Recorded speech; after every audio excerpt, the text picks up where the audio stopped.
நம்ம யாருமே அம்மா அப்பா இல்லாம நம்ம உலகத்துக்கு வந்துடல. கடவுள் அவதரிக்க வச்சாரு. ஆனா யார் மூலமா வந்தோம்னா அம்மா அப்பாவால தான் வெளியே வந்தோம், உலகத்துக்கு வந்திருக்கிறோம். அவங்கள என்னைக்குமே மறக்க கூடாதுங்க.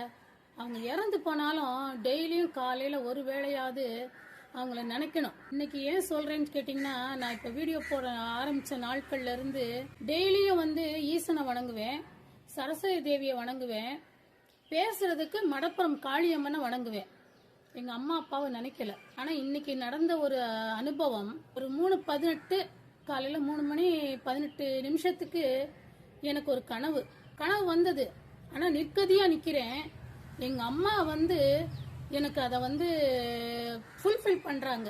எனக்கு ரொம்ப ஒரு யோசிச்சுக்கிட்டு இருந்தேன்.